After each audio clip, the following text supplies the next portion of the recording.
والصلاة والسلام على أشرف الأنبياء والمرسلين سيدنا ونبينا وشفيع ذنوبنا وطبيب قلوبنا ومولانا أبي القاسم محمد،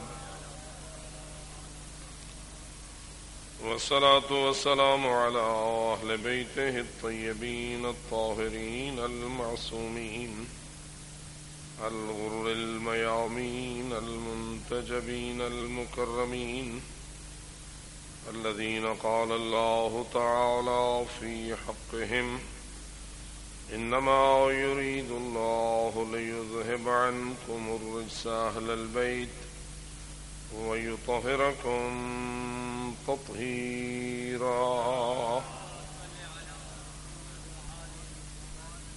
ورحمة الله على أحبابهم وأصحابهم وشيعتهم ومواليهم أجمعين، ولعنة الله على أعدائهم ملعونين من يوم عداوتهم إلى أبد الآبدين. أما بعد، فقد قال الله تبارك وتعالى في كتابه المبين وخطابه المتين: بسم الله الرحمن الرحيم. هو الذي بعث في الأميين رسولا منهم يتلو عليهم آياته ويزكيهم ويعلمهم الكتاب والحكمة وإن كانوا من قبل لفي ضلال مبين. صلوات.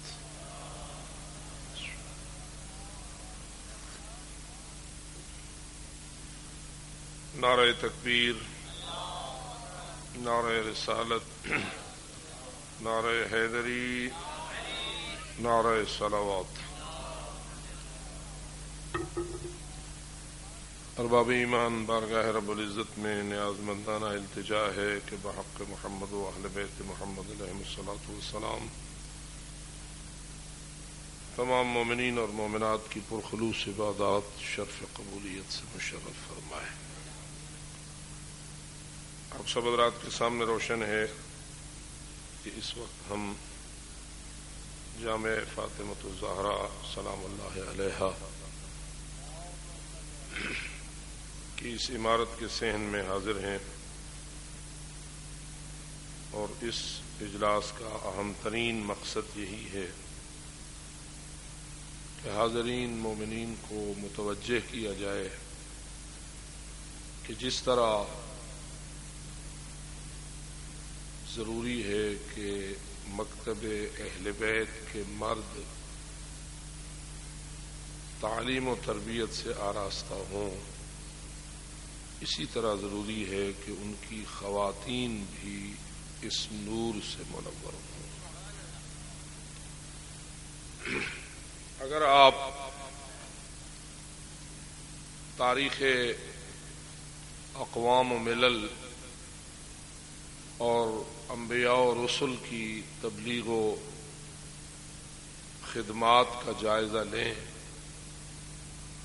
تو آپ کے لیے بڑی آسانی کے ساتھ یہ بات روشن ہو جاتی ہے کہ اللہ نے ہمیشہ جب بھی اپنے دین کی خدمت اور دشمنان دین کے مقابلے کے لیے اقدامات اپنے انبیاء اور رسل اور نمائندگان سے کروائے ہیں، تو جہاں مردوں نے اپنے فرائض کو انجام دیا ہے، وہاں خواتین نے بھی اپنا حصہ شامل فرمایا ہے۔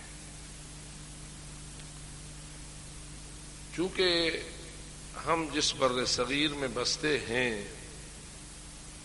اس بر صغیر کا مزاج کچھ اس قسم کا بنا ہے کہ کہا جا سکتا ہے کہ ہمارا معاشرہ اتنا زیادہ مردانہ قسم کا معاشرہ ہے کہ اس میں خواتین کو اس حد تک بھی حق نہیں دیا جاتا جتنا قرآن اور اسلام ان کو حق دینا چاہتا ہے۔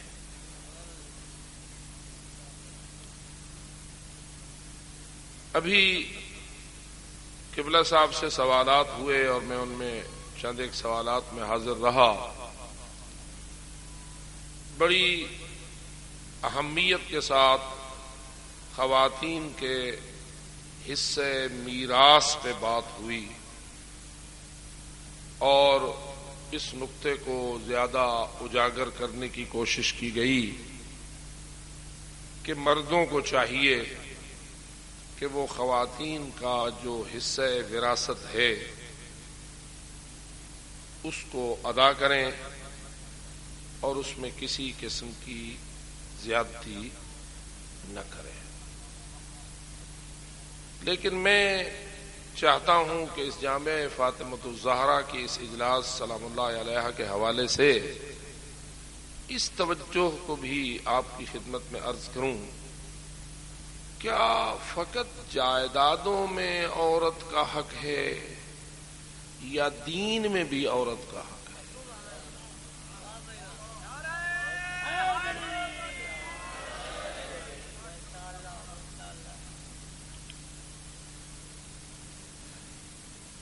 کیا فقط اسی بات پہ زیادہ توجہ دینا چاہیے کہ بیٹیوں کو باپ کی میراث سے حق ملے، یا یہ بات بھی مد نظر رکھنا چاہیے کہ بیٹیاں دیندار ہوں، ایماندار ہوں، امانت دار ہوں، کنیزان زہرا ہوں، کنیزان زینب کبریٰ ہوں، ان میں بھی کوئی حوا پیدا ہو، ان میں بھی کوئی آسیہ پیدا ہو، ان میں بھی کوئی ہاجرہ پیدا ہو، ان میں بھی کوئی ایسی ہو کہ جو اپنا سب کچھ اس طرح لٹا دے جس طرح کہ زہرا کی بیٹیوں نے لٹا دیا۔ کیا ہم نے فقط دختران زہرا کے مصائب پہ رونا ہے یا ان کے کردار سے اپنی بچیوں کو آراستہ کرنا ہے؟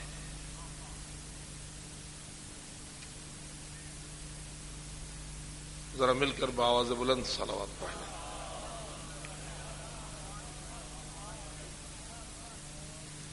کیا آپ نے کبھی سوچا کہ اگر ایک خاتون کو اللہ بڑھاپے میں صاحب اولاد کرے اور پھر اس کا شوہر اس بوڑھی ماں کو اس کے نو مولود بچے سمیت ایک ایسے پہاڑوں کے جھنڈ میں چھوڑ دے جہاں نہ کوئی بندہ ہو، نہ بندے کی ذات ہو، نہ کوئی شہر ہو، نہ کوئی مکان ہو، نہ کوئی آبادی ہو، نہ کوئی انتظام ہو، حتیٰ کہ پانی کا انتظام بھی نہ ہو، تو کیا خیال ہے آپ کا؟ اس خاتون کو آپ حق دیتے ہیں کہ وہ اپنے شوہر سے پوچھے کیا میرا جرم یہی ہے کہ اللہ نے مجھے صاحب اولاد بنایا؟ کیا وہ ایک خاتون تھی یا نہیں؟ بیٹھے ہو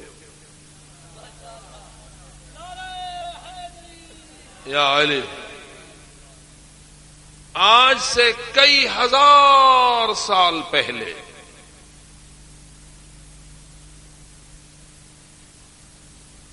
وہ زمانہ کہ جن کو شاید انتہائی پرانا قدیمی زمانہ کہا جائے، پتھروں کا زمانہ، بہت کم ترقی کا زمانہ، اس زمانے کی ایک بڑھیا ہے اور وہ نبی کے خاندان کی خاتون نہیں ہے۔ جیسے آپ سن رہے تھے نا کہ اللہ نے حضرت آدم علیہ الصلوۃ والسلام سے لے کر محمد و آل محمد علیہ الصلوۃ والسلام تک یہ جو سلسلہ رکھا ہے یہ سب اصلاب شامخہ کا ہے اور ارحام مطہرہ کا ہے۔ اور یہ بات ہمارا ایک طرہ امتیاز ہے۔ لوگ ہم سے اختلاف کریں، کوئی اپنی بولی بولے، کوئی بھانت بھانت کی باتیں کریں، آپ تو فقط حضرت ابو طالب علیہ الصلوۃ والسلام کے حوالے سے بات برداشت نہیں کر سکتے۔ بات فقط حضرت ابو طالب علیہ السلام تک نہیں ہے، بات حضرت عبداللہ کے بارے میں بھی ہے، حضرت عبد المطلب کے بارے میں بھی ہے، حضرت ہاشم کے بارے میں بھی ہے، اور دیگر تمام آباء و اجداد آل محمد کے بارے میں ہے کہ وہ سب جو کچھ ابو طالب علیہ الصلوۃ والسلام کے متعلق بکواس کرتے ہیں، ایسا وہ بکواس تمام اوپر والے آباء و اجداد کے بارے میں کرتے ہیں۔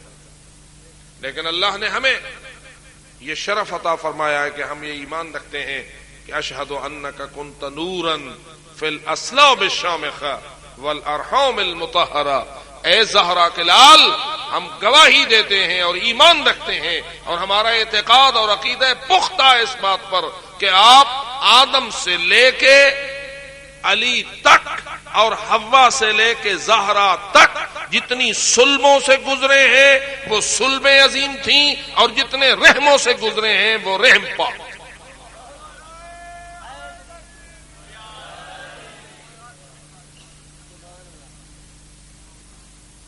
جو لوگ آج اس خیال کا اظہار کرتے ہیں اور اس کو عقیدہ مذہب اہل بیت بنا کر پیش کرنے کی کوشش کرتے ہیں کہ معصومین علیہ الصلوۃ والسلام کی ولادت نہیں ہوتی بلکہ ان کا نزول ہوتا ہے، انہیں چاہیے کہ وہ اپنی علیحدہ کوئی زیارتیں بنائیں۔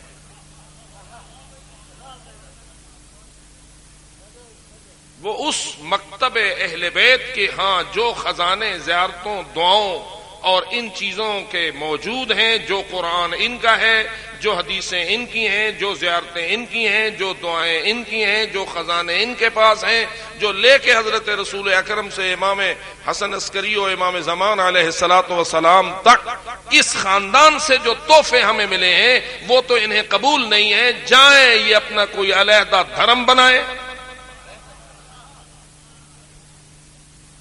ورنہ کون ہے کہ جو یہ نہیں جانتا ہے کہ فقط زیارت وارث میں نہیں بلکہ جو بھی آپ کو اس زیارت اٹھائیں گے تو ہر طرف سے آپ کو ہر امام کے بارے میں یہ جملہ ملے گا کہ اشہد انک کنت نورا فی الاصلاب الشامخہ والارحام المطہرہ۔ تو زیارت امام حسین پڑھے گا تجھے یہ کہنا پڑے گا، تو زیارت امیر المومنین پڑھے گا تجھے یہ کہنا پڑے گا، تو زیارت حضرت زہرا پڑھے گا تجھے یہ کہنا پڑے گا، تو زیارت حضرت رسول اکرم پڑھے گا تجھے یہ ماننا پڑے گا، تو زیارت امام حسن مجتبیٰ پڑھے گا، امام حسین کی زیارت، امام زین العابدین کی زیارت، پڑھسو یا نہ پڑھسو، زیارت ویسو یا نہ ویسو، ادھر ہی بیٹھے رہو۔ یہ کل انکار کر دیں گے کہ یہ قبریں بھی معصومین کی نہیں ہیں، جب یہ اپنے غلو کے عروج کی طرف جائیں گے اور جب یہ اپنی من گھڑت کہانیوں کو اور زیادہ بلند کریں گے تو یہ بھی کہیں گے کیسے ہو سکتا ہے کہ امام مٹی میں دفن ہو،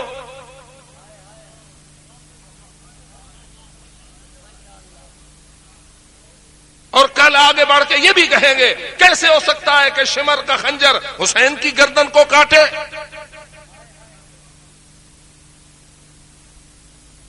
ہم دیکھ رہے ہیں ان کی گستاخیوں کے آغاز کو، اور دور بھی ان نگاہیں یہ دیکھ رہی ہیں کہ بالآخر ان کا وہی حال ہوگا کہ جو مکے کے مشرکین کا ہوا تھا۔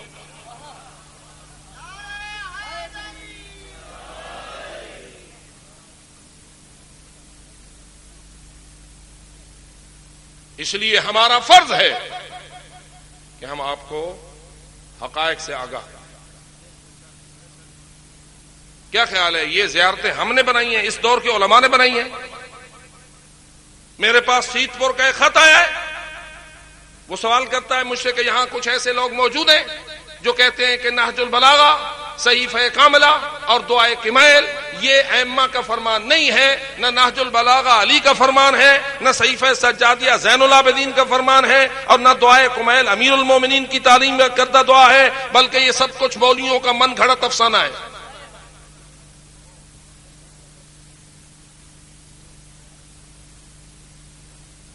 کیوں کہہ رہے ہیں یہ ایسی باتیں کیوں کرنے لگے ہیں؟ اس لیے کہ جو کچھ مانتے ہیں اس کی تائید نہج البلاغہ نہیں کرتا۔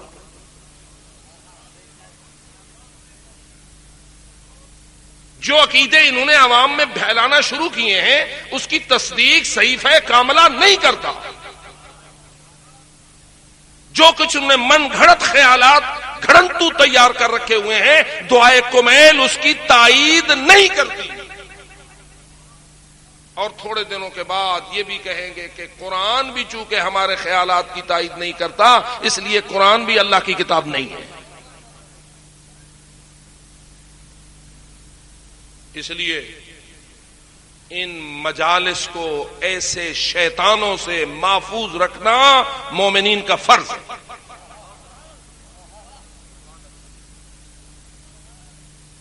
اشہد انک کنت نورا فی الاصلاب الشامخہ، یہ پتا ہے آپ کو کہ لفظ اشہدو کہاں بولا جاتا ہے؟ جی یہ لفظ اشہدو ایک مومن کہاں بولتا ہے؟ آذان میں کہتے ہو اشہد ان لا الہ الا اللہ، اشہد ان محمد رسول اللہ صلی اللہ علیہ وآلہ، اشہد ان امیر المومنین علی، یہ اشہدو کا مطلب کیا ہوتا ہے؟ گواہی تو آپ عدالت میں بھی جا کے دیتے ہیں، یہ عدالت میں دے گواہیاں دیں یا نہیں دے؟ کیا یہ وہی گواہی ہوتی ہے؟ نہیں، یاد رکھ یہ لفظ اشہدو تب تجھے بولنے کا حق حاصل ہے جب پہلے تیرے دل میں اس پر ایمان موجود ہو۔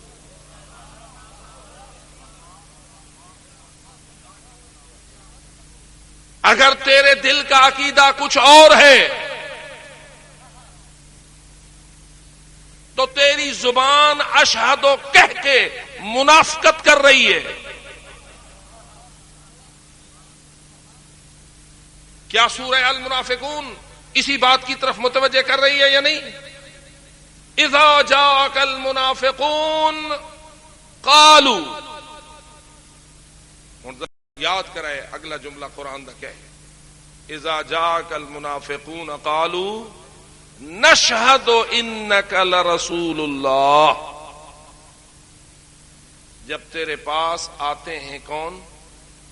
منافق، تو وہ کیا کہتے ہیں؟ نشہد انک لرسول اللہ، ہم گواہی دیتے ہیں کہ تو اللہ کا رسول ہے، اور یقیناً تو اللہ کا رسول ہے۔ اس لیے کہ علماء اور طلباء جانتے ہیں کہ انک لرسول اللہ جبکہ نشہدو بھی ساتھ آ جائے تو اس سے بڑھ کر اور کوئی تاکید کا جملہ نہیں بنتا۔ ہم گواہی دیتے ہیں کہ یقیناً تو اللہ کا رسول ہے۔ یہ کس کو کہتے ہیں؟ یہ تو سے مراد کون ہے؟ کس سے وہ خطاب کر رہے ہیں؟ پاک پیغمبر سے نا؟ تو نبی اکرم کے پاس آئے بیٹھے اور کہہ رہے ہیں کہ ہم گواہی دیتے ہیں کہ تو اللہ کا رسول ہے۔ اب آگے اللہ کہتا ہے واللہ یعلم انک لرسولہ، اللہ جانتا ہے کہ یقیناً تو اس کا رسول ہے۔ اللہ جانتا ہے کہ تو یعنی آپ رسول اکرم، آپ اللہ کے رسول ہیں۔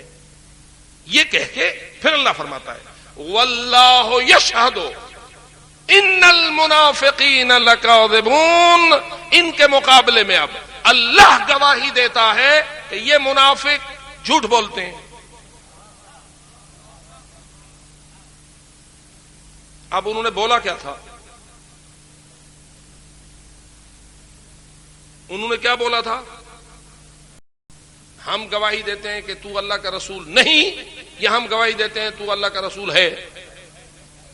انہوں نے کیا گواہی دی تھی؟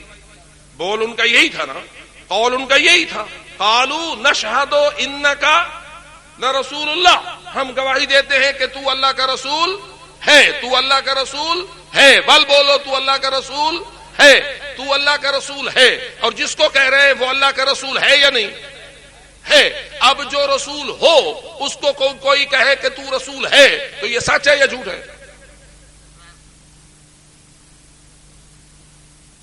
سچ ہے نا؟ اگو اللہ کا پیار ہے تو ستا سارے آدھے ہو سچ ہے، اس لیے کہ جو رسول ہے وہ اس کو کہہ رہے ہیں کہ آپ اللہ کے رسول ہیں، تو وہ ہے کو ہے کہہ رہے ہیں، لیکن اللہ جواب میں کہتا ہے تیرا تو رسول ہونا ہے سچا، تو میرا رسول ہے، لیکن یہ منافق جھوٹے۔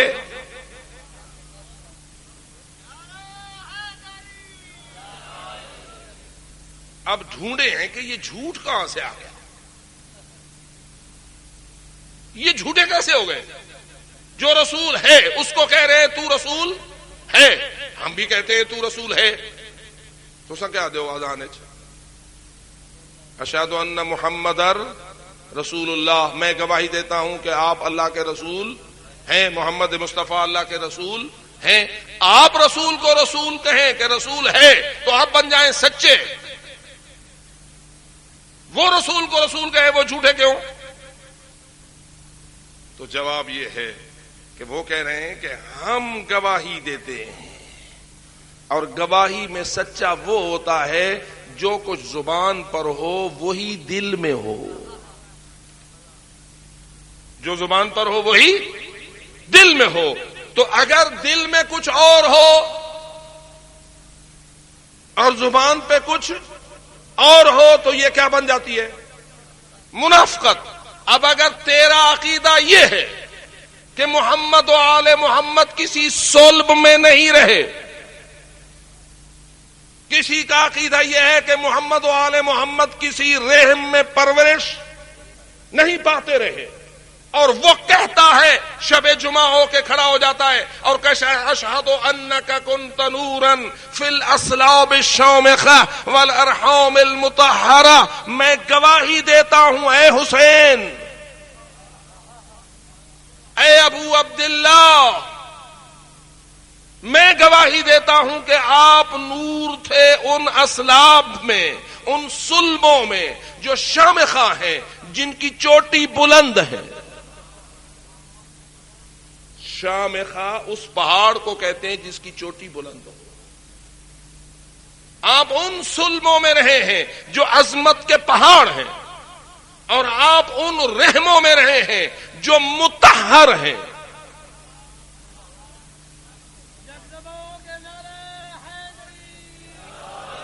اب زبان سے کہہ رہا ہے اشہد انک کنت نورا فی الاصلاب الشامخہ والارحام المطہرہ، کہ زیارت پڑھ رہا ہے کسی معصوم کی، اور دل میں خیال یہ ہے کہ معصوم تو کسی صلب میں نہیں ہوتا، معصوم تو کسی رحم میں نہیں ہوتا، تو دل کا عقیدہ کچھ اور، زبان کی لفظیں کچھ اور، یہ مومن ہے یا منافق ہے؟ اس لیے میں کہہ رہا ہوں جاؤ اپنی زیارتیں کچھ اور بناؤ۔ آج میں آنکھیں کل بنوے سن بال تو پتہ لگ گئی، اور مجھے یہ کہنے کی اجازت دے کہ اگر تو یہ کہتا ہے کہ اپنی ماؤں کے پیٹ میں، اپنی ماؤں کے رحم میں معصومین نے پرورش نہیں پائی، تو بتا کہاں بنے؟ سوائے اس کے تیرے پاس کوئی چارہ نہیں ہے کہ تو کہے کہیں آسمان میں بنے۔ تو پھر مجھے بتا، آسمان بی بی زہرا کے رحم سے زیادہ باعظمت ہے؟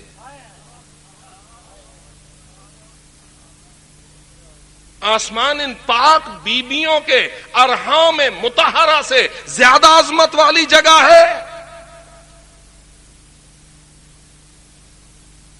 تو کیا جانے کہ یہ ہستیاں کیا ہیں، جہاں ان کا ذکر ہو زمین کی کسی خاک پر، اگر ان پنج تن پاک طاہر و مطہر ہستیوں کا ذکر ہو تو آسمان کے فرشتے آسمان چھوڑ کر یہاں معراج کرنے کے لیے آتے ہیں۔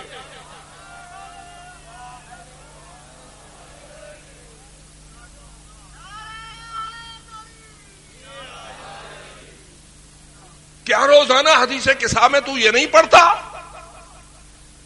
جب امیر المومنین نے رسول اکرم سے پوچھا تھا یا رسول اللہ اخبرنی مال جلوسنا ھذا تحت الکساء من الفضل عند اللہ، یا رسول اللہ مجھے بتائیے ہم پنجتن پاک جو اس چادر کے نیچے جمع ہوئے ہیں اس کی فضیلت اللہ کے نزدیک کیا ہے؟ تو کیا رسول اکرم نے جواب میں نے فرمایا تھا والذی بعثنی بالحق نبیا واصطفانی بالرسالۃ نجیا، مجھے اس اللہ کی قسم جس نے مجھے نبوت کے لیے پسند کیا ہے، مجھے اس رب کریم کی قسم جس نے مجھے رسالت کے لیے چن لیا ہے، اگر اس زمین کے کسی ٹکڑے پر جمع من شیعتنا و محبینا، ہمارے شیعہ اور ہمارے محبوں کی ایک جماعت بیٹھے گی اور اکٹھے ہوں گے ہمارے ذکر کے لیے، تو نزلت علیہم الرحمہ وحفت بہم الملائکہ،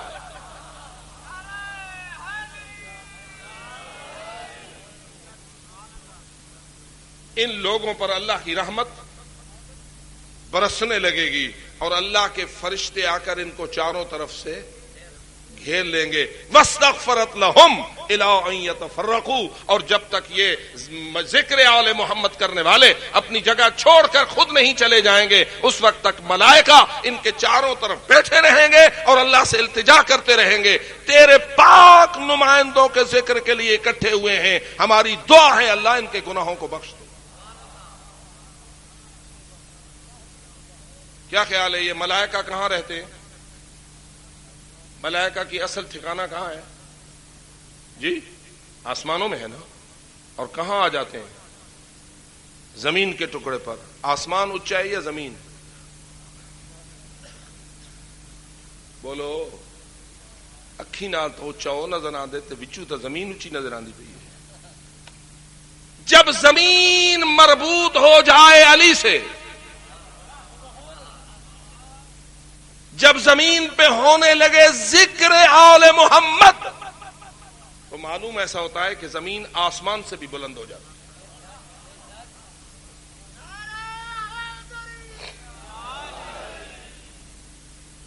کربلا، وہاں کتنے ملائکہ آتے جاتے رہتے ہیں؟ بولو، تسا فقط زیارت کرنے ویندے ہو یا آسمان تو ملائکہ ہی آندے ہیں؟ جی جب ملائکہ آتے ہیں تو کہاں آتے ہیں؟ کربلا پہ آتے ہیں نا۔ کربلا زمین کا حصہ ہے یا نہیں؟ معلوم ہوا زمین کے کچھ ٹکڑے ایسے ہیں جو آسمان کے ٹکڑوں سے بھی اللہ کے نزدیک بلند ہیں، اور ان کو یہ بلندی کیوں نصیب ہوئی ہے؟ یہ عظمت ان زمین کے ٹکڑوں کو کیوں نصیب ہوئی ہے؟ اس لیے کہ ان ہستیوں کے ساتھ منسوب ہو گئے ہیں اور ان ہستیوں کے ساتھ ان کا رابطہ ہو گیا ہے کہ جن ہستیوں سے جو کوئی مربوط ہوتا جاتا ہے بلندی اس کا مقدر بنتی جاتی ہے۔ اس لیے یہ باتیں تجھے سمجھنا چاہیے اور ان حقائق کو تجھے ادراک کرنا چاہیے۔ اسی لیے میں تجھے عرض کر رہا ہوں یہ معمولی چیزیں نہیں ہیں، لیکن چونکہ تیرے سامنے من گھڑت مذہب بنانے کے جری لوگ تیری دی ہوئی جرتوں کی وجہ سے، تیری دی ہوئی جسارتوں کی وجہ سے وہ آج اتنے جری ہو گئے ہیں کہ دین حق اور مذہب اہل بیت کے مسلمات کو چیلنج کر رہے ہیں۔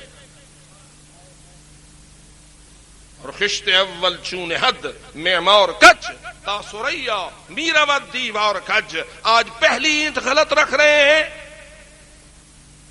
کل اور کہاں سے کہاں تجھے لے جائیں گے۔ اس لیے لازم ہے کہ مٹھتے رمبا رکھ،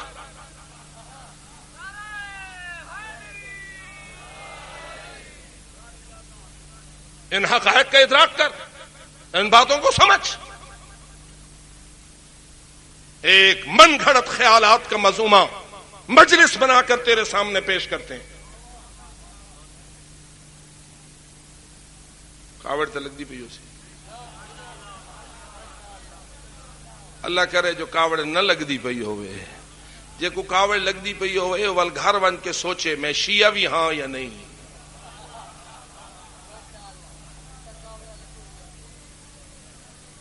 توجہ کر میرے عزیز, ہم تجھ سے یہ اپیل کریں گے کہ دور وہ آ گیا ہے کہ جس میں ایمان بچانا مشکل ہو گیا ہے.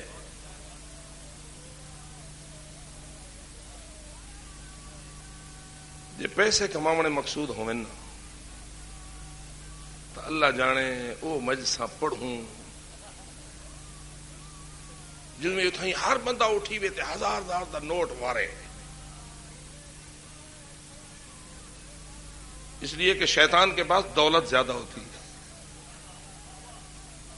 لیکن نہیں عزیز, یاد رکھ مرنا ہے ہر ایک نے. حق حق ہے, حق کے لیے زہرا کے ہاتھوں میں رسیاں آئی ہیں, زہرا کی بیٹیوں کے ہاتھوں میں رسیاں آئی ہیں. اور مجھے یہی آپ کو عرض کرنا تھا کہ بات دوسری طرف چلی گئی کہ دین جتنا بھی تجھ تک پہنچا ہے اس میں جہاں مردوں کی قربانیاں شامل ہیں وہاں خواتین کی قربانیاں بھی شامل ہیں. اور تجھے چاہیے کہ تو اپنی خواتین کو آراستہ کر پختہ ایمان اور تزکیہ نفس کے ساتھ. الحمدللہ کہ ماضی کی خواتین نے بہتر کردار انجام دیا ہے. ہمیں بھی چاہیے کہ ہم اپنی بیٹیوں کو اور ہم اپنی خواتین کو فقط جائیدادیں بنا کر نہ دیں بلکہ ایمان مضبوط کریں اور کردار پاک کریں. اگر ایمان مضبوط ہوگا, کردار پاک ہوگا تو یہ جائیداد کوئی اتنا بڑا مسئلہ نہیں ہے. یہ جائیدادوں والا مسئلہ آسانی سے حل ہوتا ہے. میں نے کئی تجربے کیے. کروڑوں روپے کی ایک شخص کی جائیداد, ہم میرے ساتھ بہت سارے حجاج کرام سفر کرتے ہیں, ان میں سے ایک سفر میں ہمارا ایک حاجی صاحب شیعہ مینی کے فوت ہو گئے, وہیں محرم میں بے اولاد تھے, کروڑوں کی ان کی جائیداد تھی. اگر کیس میں جاتے ساری زندگی لڑتے اور وہ سب کچھ کتے کھا جاتے. انہوں نے شریعت کے سامنے اپنے آپ کو سرنڈر کیا. آج آرام سے ہر کوئی فیصلہ کر کے اپنا اپنا حصہ لے کے عزت کے ساتھ اپنی روزی کما رہا ہے, نہ کوئی جھگڑا ہے نہ کوئی فساد ہے. ہوتا کیوں ہے یہ؟ اس لیے کہ اگر حکم خدا کے سامنے سر جھکانا اور اپنے حلال پہ بھروسہ کرنا اس کے لیے کوئی بندہ مطمئن ہو جائے تو پھر اللہ تھوڑے سے حلال میں وہ برکت دیتا ہے جو زیادہ حرام میں کبھی نہیں آ سکتی. اس لیے دوستو ایمان مضبوط کرو اور کردار کو پاک کرو. میں آپ سے پوچھتا ہوں, رسول اکرم جائیدادیں تقسیم کرنے آئے تھے یا ایمان پہنچانے آئے تھے؟ جی یہی آیت جو میں نے آپ کے سامنے پڑھی, هو الذی بعث فی الامیین رسولا منہم, اگو کیا ہے قرآن, یتلو علیہم آیاتہ. نبی کیا کرتے تھے؟ اللہ کی آیتیں لوگوں تک تلاوت کرتے تھے. وَيُزَكِّيهِمْ, ان کے نفوس کو پاک کرتے تھے. وَيُعَلِّمُهُمُ الْكِتَابَ, انہیں کتاب خدا کی تعلیم دیتے تھے. والحکمہ, اور حکمت کی تعلیم دیتے تھے. اس کی جگہ لگا دو نہیں, رسول آئے تھے اس مقصد کے لیے کہ جائیدادیں تقسیم کریں, زمینیں بانٹیں, سونوں کے ڈھیر دیں, بالفاظ دیگر رزق تقسیم کریں. پتہ نہیں کیسے شیعوں کو معلوم ہوگا رزق زیادہ اہم ہے یا ایمان؟ بولو واللسو, تجھے رزق زیادہ اچھا لگتا ہے یا ہدایت؟ جی یہ جیڑی مجلس تھیندی ہے اندے اخیر بعد نہیں دوتے تبرک یا نیاز کیا سے دے ہو یہ بعد تقسیم کریں دیں نیاز آ دے ہو آپ ہر علاقے دا اپنا اپنا ایک نام ہے آپ کے ہاں کیا کہتے ہیں نیاز یہ مجلس کے بعد فرض کیجئے کہ ایک شاپر میں چاول یا حلوہ یا کوئی اور اس قسم کی اچھی غذا پکا کر بنا میں نیاز امام حسین علیہ السلام آپ کو تقسیم کرے تو وہ بھی تو ایک نیاز ہے اور تبرک کی چیز ہے. میں تجھ سے پوچھتا ہوں یہ گھنٹہ 2 گھنٹے 3 گھنٹے جو کچھ مجلس میں پڑھا جاتا ہے یہ وڈی نیاز ہے یا وہ شاپر والی نیاز وڈی نیاز ہے؟ جی ذرا کہیں والے بیٹھ کے سوچائے جا. لنگر کہتے ہیں عام طور پر لنگر تقسیم ہوتا ہے اور یہ بھی میں نے سنا ہے کہ جہاں لنگر ہو وہاں بندے زیادہ آتے ہیں. تو کیا لنگر زیادہ بابرکت ہوتا ہے یعنی وہ غذا جو پکا کے مومنین کو کھلائی جاتی ہے وہ زیادہ برکتوں والی ہوتی ہے یا وہ بیان حق جو ہدایت کے نور پر مشتمل ہوتا ہے وہ تیرے لیے زیادہ اہم ہوتا ہے؟ اور یہی وجہ ہے کہ بیان ان لوگوں کے نزدیک اہمیت اختیار نہیں کرتا جو کھانے پینے کو زیادہ اہمیت دیتے ہیں، جو اس تبرک کو زیادہ اہمیت دیتے ہیں، نیاز کو زیادہ اہمیت دیتے ہیں. لیکن یاد رکھ جو حلوہ مانے کو زیادہ اہمیت دیتا ہے اس کا علی سے کوئی تعلق نہیں. علی کا تعلق اس سے ہے اور علی سے اس کا تعلق ہے جو علی کے فرمان کو دل کے دسترخوان میں جگہ دیتا ہے.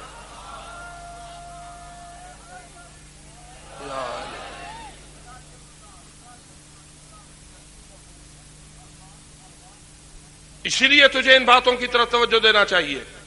اللہ کرے کہ ہم بھی اپنی بیٹیوں کو ایسی تربیت دے سکیں کہ پھر ہم بھی کہہ سکیں کہ ان میں سے بھی کوئی ایسی پیدا ہو سکتی ہے جو حجاج ابن یوسف کے منہ پہ مارے. روایات میں یہ بات موجود ہے کہ حجاج جو دشمن آل محمد تھا اور محبان آل محمد کو قتل کرنا اس کی عادت بن چکی تھی، اس نے ایک مرتبہ ایک محب آل محمد خاتون کو بلایا. رات کا وقت تھا. جب اسے معلوم ہوا کہ مجھے حجاج اپنے گورنر ہاؤس میں بلا رہا ہے تو اس نے پہلے اپنے گھر غسل میت کیا اور پھر اپنے آپ کو کافور لگایا اور پھر آ گئی دربار حجاج ابن یوسف میں. اور جب حجاج کے دربار میں آئی تو اس کے بدن سے کافور کی خوشبو آ رہی تھی اور اس دربار میں کافور کی خوشبو پھیل گئی. تو حجاج کہنے لگا یہ کہاں سے کافور کی خوشبو آ رہی ہے؟ اے خاتون کیا تو نے کافور کی خوشبو لگائی ہوئی ہے، کافور لگایا ہوا ہے؟ وہ کہنے لگی ہاں. کہنے لگا کیوں؟ کہا اس لیے کہ تو محب آل محمد کا قاتل ہے، مجھے خطرہ تھا، میں محبت علی سے انکار نہیں کروں گی، تو مجھے قتل کرے گا، اللہ جانے مجھے کوئی غسل بھی دے گا یا نہ دے گا.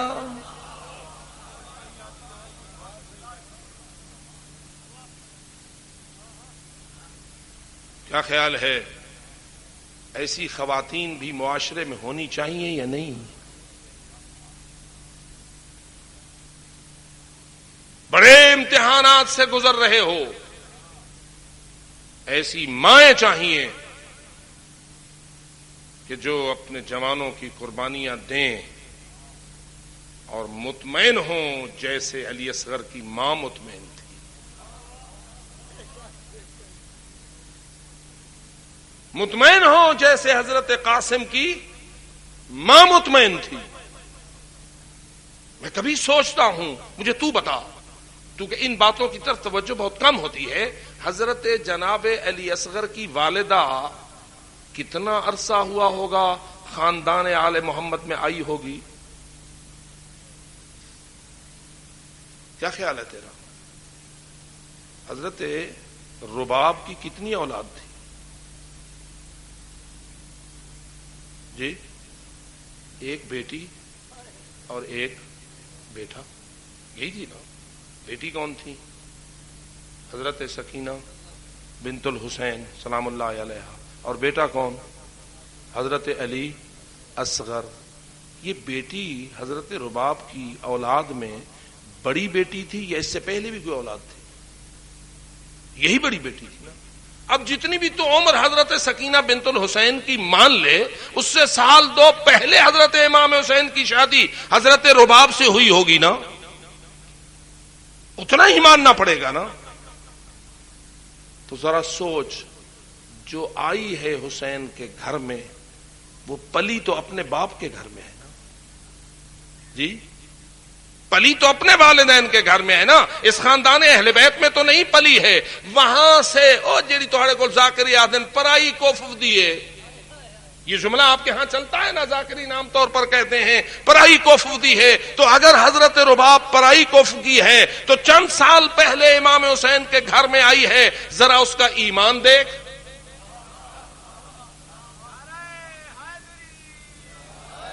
ذرا ان کا کردار دیکھ.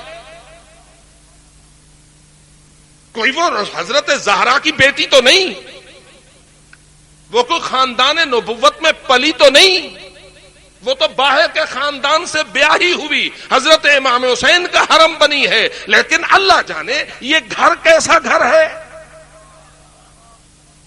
ان کی تربیت کیسی تربیت ہے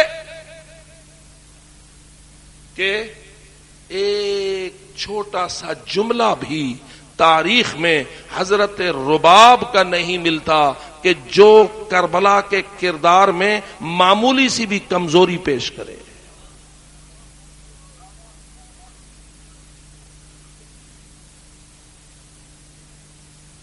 یہ سب کچھ معجزے نہیں، معجز نما ہے تو امام حسین ہے، معجز نما ہے تو امام زین العابدین ہے، معجز نما ہے تو حضرت امام محمد ہے. امامت تو ان کے پاس ہے، امام باقر علیہ الصلوۃ والسلام ہیں. لیکن اللہ جانے، خدا جانے کیا نظام تربیت ہے، کیا نظام پاکیزگی ہے، کیا نظام تزکیہ نفس ہے، جس کا نتیجہ یہ نکلتا ہے کہ اپنا پھول جیسا علی اصغر قربان کرتی ہے اور اس قربانی پہ مطمئن ہے. میں جانتا ہوں جو صاحبان اولاد ہیں وہ یہ جانتے ہیں کہ باپ کو تو زیادہ صدمہ تب پہنچتا ہے جب اس کا جوان بیٹا فوت ہو، اور ماں کو زیادہ صدمہ اس وقت ہوتا ہے جب اس کا پھول جیسا مرجھا جائے. ماؤں کی گودیں اگر بچپن میں ان کا پھول اجڑ جائے تو وہ بیچاری تڑپتی ہے، روتی ہے، کسی کو بتا بھی نہیں سکتی کہ میرے جگر کا کیا حال ہے. خلوتوں میں بیٹھ کر روتی ہے. تسلیاں دینے والے تسلیاں دیتے ہیں، لیکن وہ اپنے اس پھول سے لال کو بھول نہیں سکتی. آپ بھی ہمیشہ اس قسم کے بند پڑھتے ہیں، پیا فجر دا تارا نت چڑسی اتے مرغ بولے سن بولی. یہ کیا ہے؟ دراصل گویا شاعر تجھے یاد دلا رہا ہے ماں کو اپنے بچے کی صبح کا بیدار ہونے کا لمحہ یہ بھولتا نہیں ہے. میں حیران ہوں، اللہ جانے جس کا علی اصغر 3 دن کی پیاس سے تڑپتا رہا تھا، جس کا علی اصغر 3 دن کی پیاس سے مسلسل تڑپتا رہا تھا، میں پوچھتا ہوں ماں کو اپنے بچے کی پیاس کتنے گھنٹے برداشت ہو سکتی ہے؟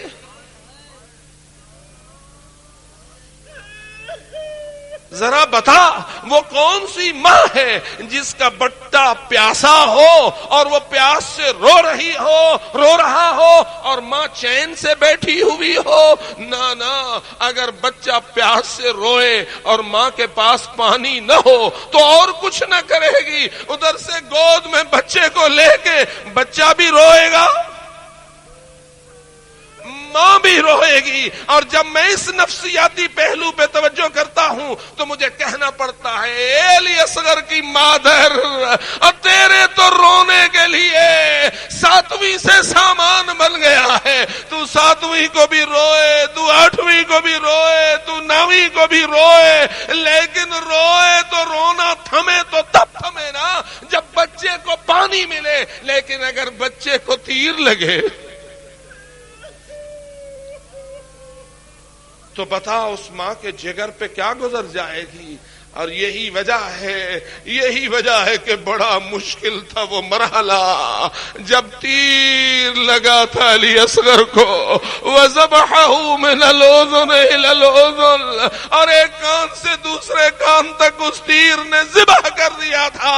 اور حسین اپنے تڑپتے ہوئے بچے کو سینے پہ سنبھال رہے تھے اور 2-4 تڑپے لے کے علی اصغر اِنَّا لِلَّهِ وَإِنَّا إِلَيْهِ راجعون کی منزل پہ پہنچ گئے تھے. پوچھتا ہوں اگر کوئی باپ اپنی اس بچے کی ماں سے بچے کو لے کے ہسپتال گیا ہو تو ماں تو اس نیت سے بھیجتی ہے کہ اللہ کرے گا میرا بچہ شفا پا کے واپس آئے گا. لیکن ہسپتال میں اگر وہ بچہ مر جائے تو لاش اٹھائے ہوئے باپ کے لیے سب سے سنگین مرحلہ یہ ہوتا ہے کہ میں جب گھر جاؤں گا اس کی ماں کیا امید لیے ہوئے تھی، اور وہ میرے ہاتھوں پہ جب لاشیں پسر دیکھے گی تو اس کے جگر پہ کیا گزرے گی. اور اگر یہ منظر ہوتا ہے تو ذرا حسین کے جگر سے پوچھ.